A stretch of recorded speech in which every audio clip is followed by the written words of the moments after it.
Good morning all students. तो जैसा कि आप सभी जानते हैं 11th क्लास के लिए आपका चैप्टर चल रहा है यूनिट्स एंड डायमेंशन। तो आइए आज के लेक्चर में देखते हैं। आपने यूनिट्स एंड डायमेंशन में 13 तक पढ़ाया था मैंने। इसके बाद आइए देखते हैं इम्पल्स। इम्पल्स क्या होता है? इम्पल्स को आई से आप डिनोट करते हैं और ये फोर्स और टाइम दोनों की मल्टीप्लाई को आप क्या कहते हैं? इम्पल्स कहते हैं। बाकी ये सारी चीज़ें आप विस्तार से पढ़ेंगे, केवल अभी आपको थोड़ा थोड़ा समझना है। तो इम्पल्स को आप क्या कहते हैं? Force into time.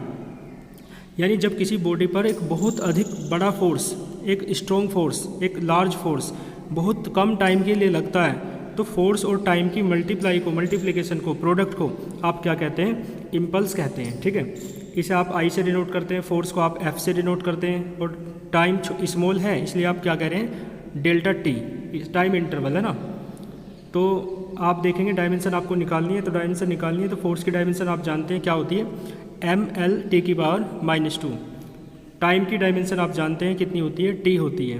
फोर्स की डायमेंशन तो आपको याद ही कर लेनी है, ये तो आपके अच्छे से बिल्कुल रट जानी चाहिए। आप जानते हैं ये कितनी इंपॉर्टेंट है, हर फॉर्मूले में यूज हो रही है। तो क्या होगी? ml टी की पावर -2। डेल्टा टी क्या है?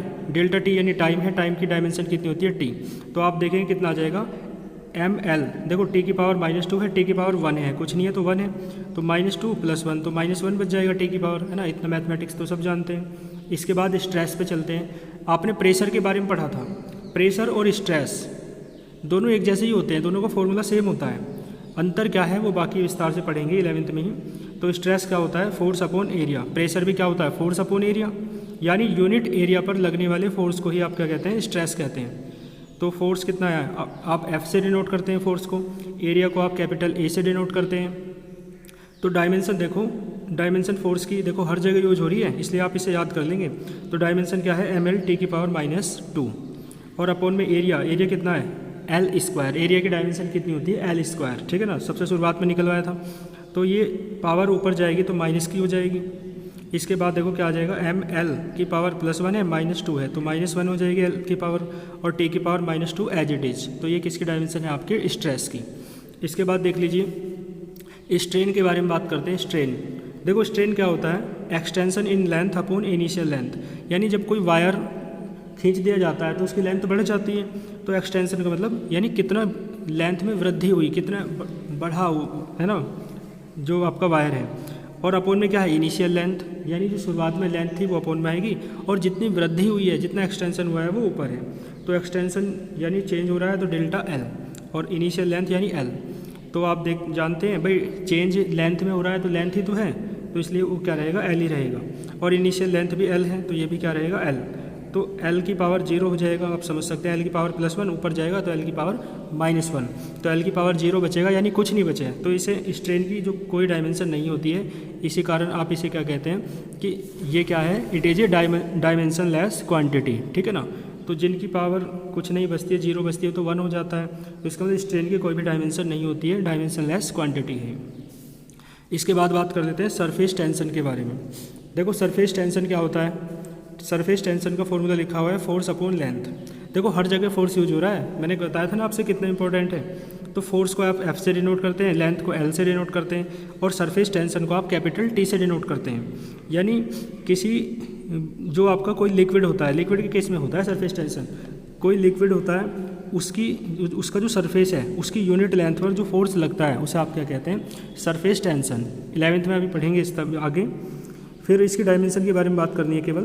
तो फोर्स की आप डायमेंशन जानते हैं ml टी की पावर -2। L लेंथ की आप डायमेंशन जानते हैं L होती है, तो L से L कैंसिल हो जाएगा, तो क्या बचेगी डायमेंशन? m टी की पावर -2। ठीक है ना। तो धीरे धीरे हम चलते रहेंगे, यहाँ तक आप कर लेना अच्छे से, और साथ में आप नोट्स बनाते हुए चल रहे होंगे, ऐसी मैं आप लोगों से अपेक्षा करता हूँ। तो आप लोग क्या करेंगे? नोट्स बना के मेरे व्हाट्सएप नंबर पे सेंड करेंगे, ताकि मुझे पता चलता रहे कि आप लोग वीडियोस को देख रहे हैं, समझ रहे हैं, और साथ में नोट्स बनाते हुए चलते हुए आप लर्निंग वर्क भी कर रहे हैं। ठीक है ना, लर्निंग वर्क भी ज़रूर करें नोट्स बनाते हुए। तो नोट्स आप मुझे भेजते रहें, और साथ में आप अच्छे से तैयारी करें, क्योंकि आप जानते हैं IIT नीट और आके NDA CDS जो भी आप पढ़ोगे तो 11th क्लास का भी उसमें आता है। इसलिए 11th क्लास को आप मजबूरी मान के ना पढ़ें, या ये मान के ना पढ़ें कि बोर्ड में नहीं आएगा। ठीक है, जिसे जो कुछ करना है विशेष 12th के बाद, तो 11th क्लास का सिलेबस उसके लिए बहुत इंपॉर्टेंट है। तो इसलिए आप बुक से भी स्टडी करें। तो आप एक बुक ले लेंगे कुमार मित्तल जो नगीन प्रकाशन से आती है, बहुत बेस्ट बुक है यूपी बोर्ड के लिए, चाहे हिंदी मीडियम हो चाहे इंग्लिश मीडियम। तो यूपी बोर्ड इंग्लिश मीडियम के लिए वो बुक आप खरीद लेंगे, कुमार मित्तल नगीन प्रकाशन से आती है, ठीक है, मोदी बुक डिपो पे मिल जाएगी।